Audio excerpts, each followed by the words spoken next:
Hello friends, welcome back to my channel Samara knowledge hub. तो आज मैं आप सभी के लिए लेकर आई हूँ कॉम्पोजिशन लेवी स्कीम्स, जो कि है आप जीएसटी के अंदर एक टॉपिक है। तो आइए जानते हैं कि कंपोजिशन स्कीम क्या होती है। अगर आप हमारे चैनल पर नए हैं तो सब्सक्राइब कीजिएगा हमारे चैनल को और बेल आइकन को ज़रूर प्रेस कीजिएगा ताकि आपको डेली अपडेशन हमारे चैनल की स्कीम मिलती रहे। तो आइए वीडियो स्टार्ट करते हैं हम अपनी।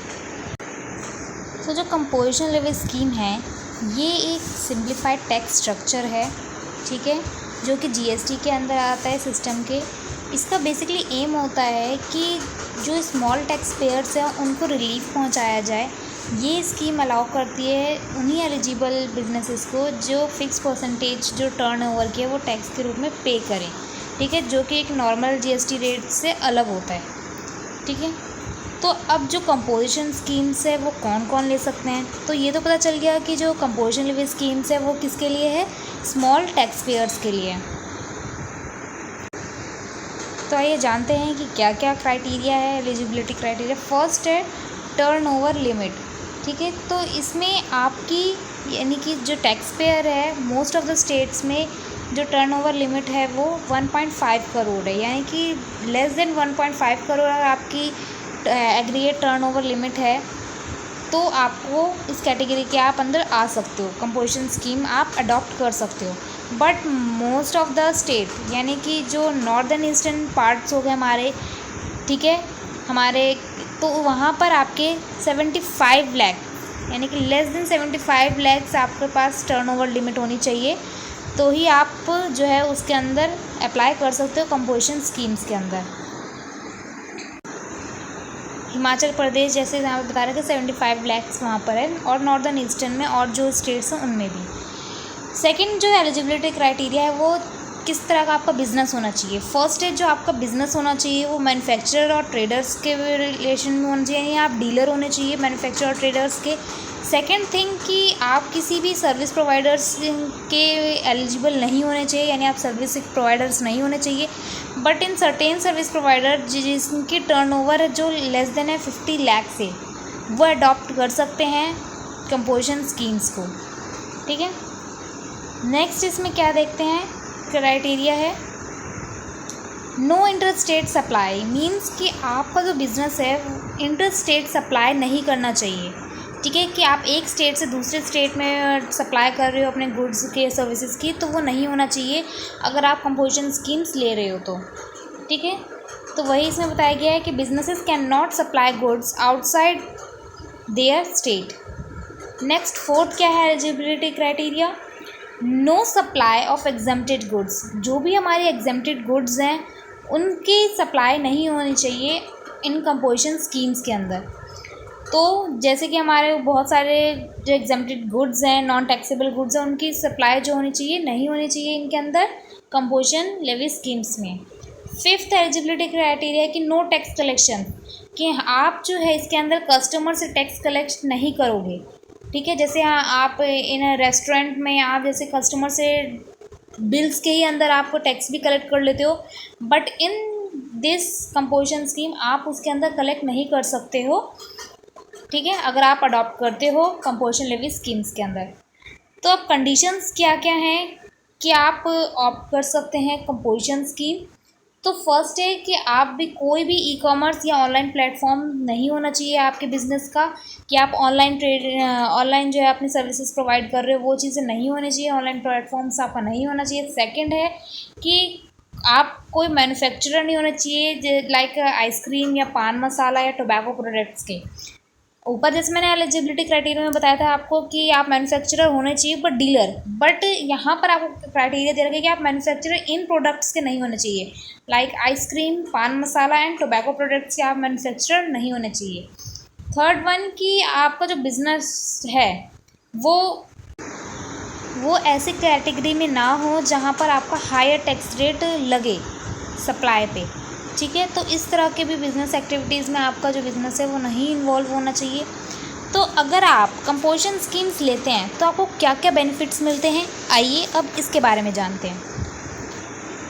Benefits of the composition scheme, first benefits है आपके लिए लोअर टैक्स रेट, यानी कि इसमें टैक्स रेट कम होता है compare to regular GST rate, ठीक है। ये बेनिफिशियल होता है स्मॉल बिजनेसेस के लिए, जैसे मैंने बताया कि ये बनाया है स्कीम सिर्फ स्मॉल टैक्स पेयर्स के लिए हैं, बिजनेसेस के लिए। सेकंड है सिंप्लीफाइड कंप्लायंस। कंपोजिशन स्कीम में आपको क्वार्टरली होता है रिक्वायर्ड टू फाइल रिटर्न्स। इसमें आपको डिटेल रिकॉर्ड्स ऑफ आईटीसी यानी इनपुट टैक्स क्रेडिट को मेंटेन करने की ज़रूरत नहीं है, ठीक है। थर्ड है हमारा रिड्यूस्ड पेपर वर्क। तो इसमें आपका पेपर वर्क बर्डन कम हो जाता है, कुछ फॉर्मेलिटीज़ एंड ईजियर रिजल्टिंग होती है और फास्टर कंप्लायंस में। नेक्स्ट और लास्ट इसकी बेनिफिट्स है नो रिवर्स चार्ज, यानी जो भी रिवर्स चार्ज मैकेनिज्म स्कीम्स के अंदर आते हैं टैक्स पेयर, उन्हें इसका बेनिफिट्स मिलता है, यानी उन्हें टैक्स पे करने की ज़रूरत नहीं पड़ती है इसके अंदर। नेक्स्ट है कि क्या क्या रिस्ट्रिक्शन है अगर आप एक कंपोजिशन स्कीम्स लेते हो। तो फर्स्ट है कि नो इनपुट टैक्स क्रेडिट, यानी ये बिजनेस एलिजिबल नहीं होता है कि आप आईटीसी क्लेम में on the tax paid on their purchases पे कर सको, ठीक है। सेकंड है नो इंटर स्टेट सप्लाई। इसमें आप किसी दूसरे स्टेट में सप्लाई भी नहीं कर सकते। अगर सपोज़ आपका बिज़नेस आप चाहते हो, आपके जो मोस्ट ऑफ द सप्लायर्स, आपके जो मोस्ट ऑफ द कस्टमर है वो है ही बाहर डिफरेंट स्टेट से, बट लेकिन अगर आपने कंपोजिशन स्कीम्स ले सकते तो आप उनसे नहीं डील कर सकते। तो ये एक रिस्ट्रिक्शंस पॉइंट हो गया अगर आपका बिजनेस इस तरह की एक्टिविटीज़ में इन्वॉल्व है। Third is in eligibility for e commerce business. आप ई कॉमर्स बिजनेस में भी एलिजिबल नहीं हो, यानी आप ऑनलाइन भी कोई भी सप्लाई नहीं कर सकते हो। तो इस चीज़ का भी आपको जो है फेस कर सकती है प्रॉब्लम। ये एक रिस्ट्रिक्शंस है आपके ऊपर।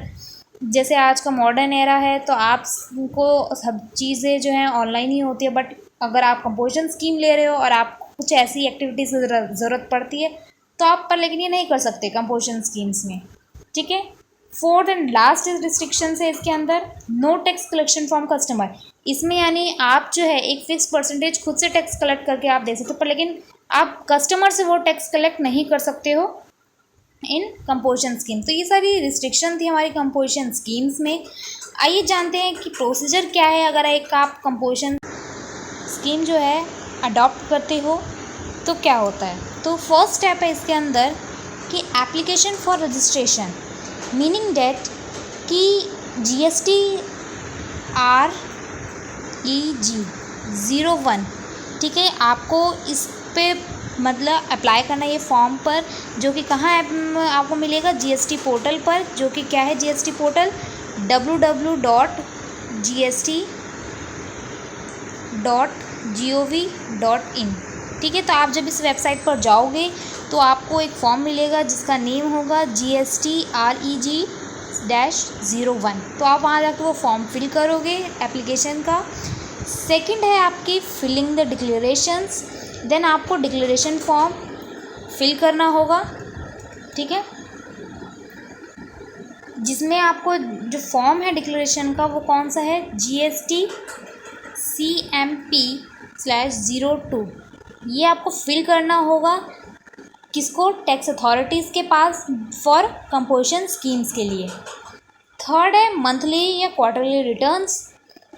वंस रजिस्टर्ड, यानी आपने एक बार रजिस्टर्ड कर दिया उसके बाद टैक्स पेयर को ज़रूरी है क्वार्टरली GST रिटर्न को करने के लिए। अगर आप क्वार्टरली करते हो तो आपका GST R4 होगा फॉर्म नंबर। अगर आप GST जो है कहते हैं क्वार्टरली नहीं कर रहे हो, मंथली कर रहे हो, ठीक है, या फिर रेगुलर कर रहे हो। अगर आप रेगुलर कर रहे हो तो GST R1 होगा आपके लिए, ठीक है। तो इस तरह के जो फॉर्म्स है आपको फिल करने होंगे। फोर्थ स्टेप है आपके पास विड्रॉल फ्रॉम स्कीम्स। अगर टैक्स पेयर की टर्नओवर एक्सीड्स हो जाती है लिमिट से, या he wants to opt one of the scheme for other reasons, they must inform the GST authorities by filling form. कौन सा फॉर्म उन्हें फिल करना पड़ेगा, GST CMP/04, ठीक है। अगर वो चाहता है कि अपने किसी भी रीज़न्स की वजह से वो इस स्कीम्स को हटा के दूसरे स्कीम कोई और स्कीम में ट्रांसफ़र करना चाहता है तो उसे ये फॉर्म जो है फिल करना होगा, ठीक है।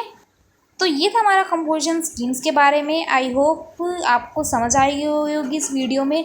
मैंने आपके लिए काफ़ी ब्रीफ में आपको इस चीज़ों को बताया, पर लेकिन डिटेल में एक्सप्लेन किया है आपके लिए। मैंने ये आपके लिए हैंड रिटन नोट्स बनाए हैं आपके लिए। अगर आपको हमारा ये नोट्स या आपको ये वीडियोस पसंद आई होगी तो हमारे चैनल को सब्सक्राइब करना ना भूलें। And thank you for watching the video.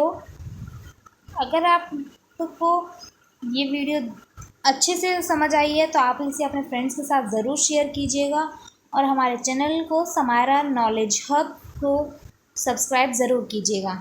So thank you again for watching the video. ऐसे ही मैं आपके लिए इंटरेस्टिंग वीडियो अपलोड करती रहूँगी। तब तक के लिए थैंक्स अगेन।